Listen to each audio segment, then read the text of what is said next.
हत्यारा सामने खड़ा हो तो आप धर्मराज युधिष्ठिर की तुलना अपने से कीजिए, हम कहाँ हैं। आज अगर कोई एक थप्पड़ बच्चे के लगा दे तो मैं समझता हूँ एक की बजाय 4-4, 5-5 लाश गिर जाए। आज 5-5 पुत्रों का हत्यारा सामने है और माता द्रौपदी कह रही है मैं हाथ जोड़कर निवेदन करती हूँ कि इसके प्राणों को आप बख्श दीजिए। आखिर है तो हमारे गुरु का पुत्र और वैसे भी ब्राह्मण है। जब ऐसा युधिष्ठिर ने सुना, युधिष्ठिर जी ने भी सहमति दे दी कि जैसा द्रौपदी चाहे वैसा कर लो। भीम बोला ऐसे तो नहीं होगा, क्योंकि भीम तो 18 मन खावे और वो बल गया मर्यादा थी। अर्जुन ने कहा नहीं, जब बड़े भैया बोल रहे हैं कि यह निर्णय द्रौपदी देगी तो द्रौपदी का निर्णय यह है कि गुरुपुत्र को नहीं मारा जाए।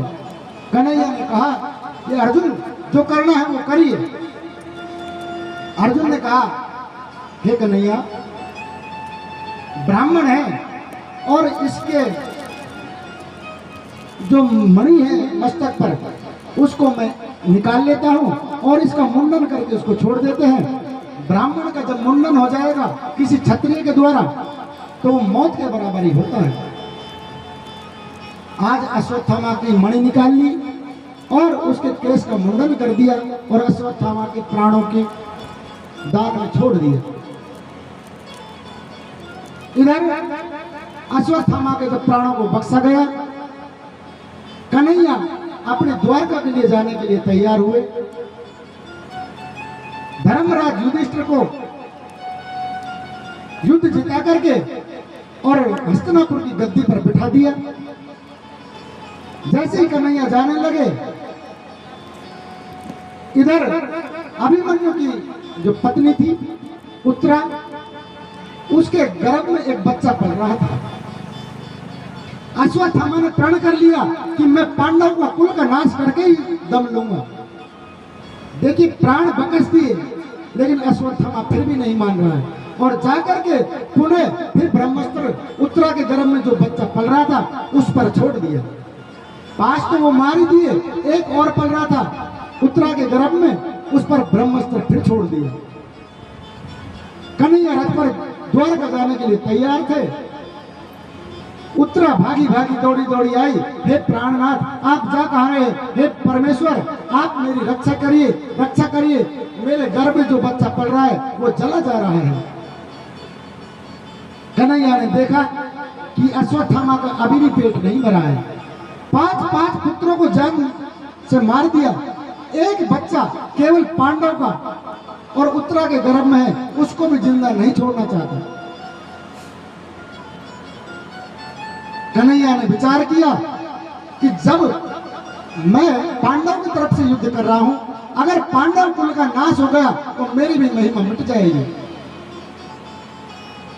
हे प्राणनाथ आप कैसे भी करिए, आप मेरे गर्भ में जो बच्चा पल रहा है उसकी रक्षा करिए। कन्हैया ने कहा कि भाई आपके गर्भ का अधिकार तो केवल आपके पति को है, मैं आपके गर्भ की रक्षा कैसे करूं? यह स्थान तो आपके पति के लिए है मात्र। इस पर उत्तरा बोली कि वो तो मेरा पति है, वो तो मेरा पति है जो इस जगत में नहीं रहा, लेकिन आप तो जगतपति हैं, आपके द्वारा तो ये पूरे शरीर की रचना हुई है। आपका ऊपर से लेकर के और नीचे अंगूठे तक मेरे शरीर पर पूरा आपका अधिकार है। वो तो केवल पति है, आप जगतपति हैं, कृपा करके मेरे इस गर्भ की रक्षा करिए।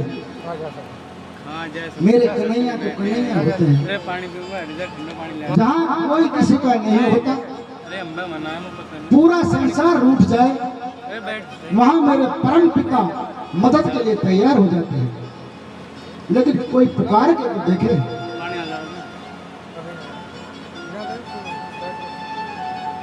भाव से कोई नहीं पुकारता। द्रौपदी का जब चीरहरण हो रहा था तो कभी पांडवों को याद करे, कभी द्रोणाचार्य की तरफ देखे, कभी कृपाचार्य की तरफ देखे, कभी भीष्म पिता की तरफ देखे। उधर माता लक्ष्मी कह रही थी हे प्रभु आपको आपकी बहन लगती है, वैसे भी आप इससे सखी कहते हैं। आप इसका चीर दुशासन खींच रहा है, आप इसकी मदद क्यों नहीं करते? यही रिश्ता नाता है। ठाकुर बोले, लक्ष्मी अभी तक ये इस जगत को निहार रही है, ये मदद के लिए अपनों को ही याद कर रही है, इसने मेरे ऊपर ध्यान अभी नहीं दिया, मैं कैसे इसकी रक्षा करूं? और जब देखा द्रौपदी ने कि यह कोई भी मदद करने वाला नहीं है, पूरी सभा इस घिनौने कृत्य को देख रही है और उस साड़ी को दोनों हाथों से हटाकर छोड़कर और ऊपर को त्राहिमाम करके जब कन्हैया को पुकारा, मेरे कन्हैया ने वहां से तुरंत चीर बढ़ा दी। लेकिन आज हमको विश्वास नहीं है। परम पिता परमेश्वर को भज के तो देखो, हम सहारा ढूंढते हैं अपनों में। अरे अपने क्या सहारा देंगे? हम तो खुद ही भिखारी हैं।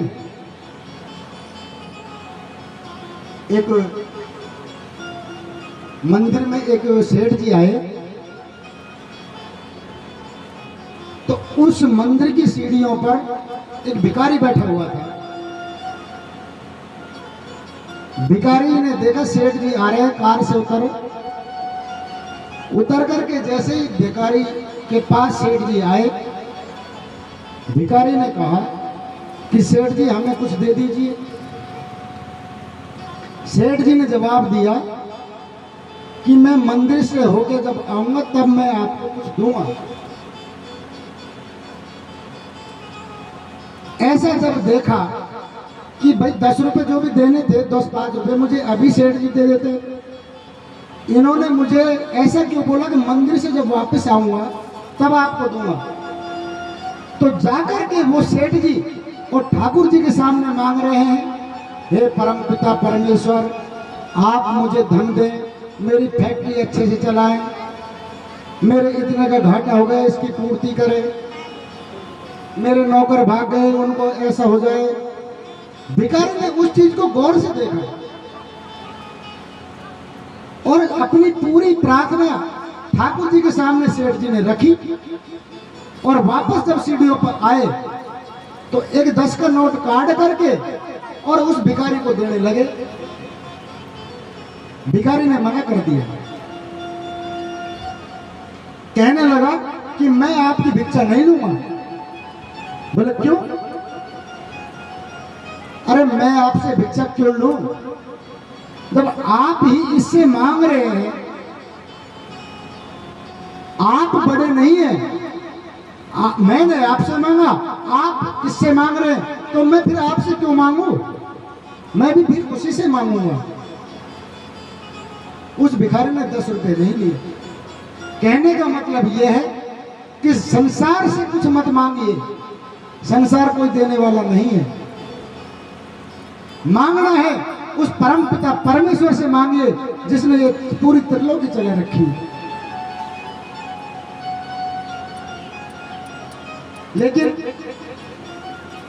ये जगत मतलब और रिश्ते नातों में बंधा हुआ है। हम उस परम पिता परमेश्वर को कभी याद करते नहीं, और जिसने याद कर लिया वो आप लिख के ले जाओ, उसकी नैया कभी डूबेगी नहीं।